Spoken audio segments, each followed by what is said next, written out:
A number of lean and eager men surrounded the bus, grinning wildly, dressed in thin cotton shorts and shirts, and holding plastic sheeting around their shoulders, their only protection against the rain.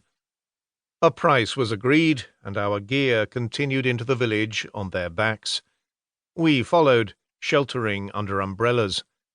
It was as though I'd found a door marked Adventure and stepped through it. The scale of the Himalaya is disorienting, not simply muscular, but steroidal. On that first expedition, the intensity of the mountains felt overwhelming, even oppressive. Everything was bigger than I had experienced before. The peaks themselves, the rivers, the rockfalls, the avalanches, the glaciers, the legends and myths. From the plains of India, the range was like a white wall, a castle of impossible dreams, a rampart separating South and Central Asia, China from India. The clash of their competing interests in the mountains on their respective borders has usually been at the expense of the people who live there, with China now occupying Tibet. In 1962, the world's two most populous nations had even gone to war in the Himalaya. There are few places in the world where geography inspires the human imagination to such a degree. There are longer mountain ranges, the Andes are the longest, at 7,000 kilometers, but there are none higher. The Himalaya are themselves part of a vast highland region that runs in a crescent for 4,000 kilometers from Kyrgyzstan in the west to Myanmar in the east, and includes the Pamir, Hindu Kush, and Karakoram ranges. Around 400 mountains on Earth exceed 7,000 meters, and they're all located here, including the magical 14 that top 8,000.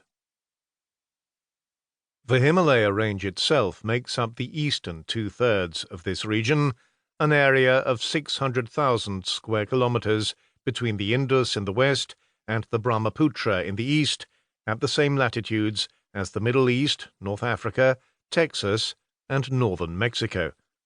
The range is anchored at either end by two great mountains, Nanga Parbat in Pakistan and Namche Barwa, where Tibet's great river, the Yalung Tsangpo, bends sharply south to become India's Brahmaputra. The region includes part of the high plateau of Tibet, the highest and largest plateau on Earth, 5 times the size of France, and with an average altitude of 4,500 meters, the roof of the world. The Himalaya's diversity is astonishing and multifaceted. The western portion, including the Indian regions of Ladakh and Zanskar, are semi-desert, dry and cold for much of the year. The eastern end, the watershed of the Brahmaputra, includes some of the wettest places on Earth, with precipitation in excess of 10 meters a year. Nowhere is this heterogeneity more marked than in the Himalaya's vertical relief. For every kilometer you climb, average temperatures drop by more than 6 degrees Celsius. Altitude in this regard mimics latitude, meaning that with a few kilometers of altitude gain, you can travel the equivalent of thousands of kilometers in latitude from the tropics to the polar ice caps. The amount of ice locked away in the glaciers of the Himalaya and Karakoram, now melting rapidly as the climate heats up, has prompted geographers to call the region the third pole. Altitude, climate, and scale are only the start.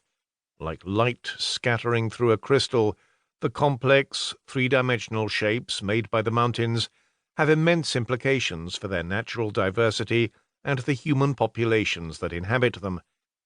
Many with no knowledge of the Himalaya assume the mountains are a natural wilderness, but they support a population of around 50 million, no less diverse than the landscapes they live in, a place where 3 of the world's great religions, Hinduism, Islam, and Buddhism, converge.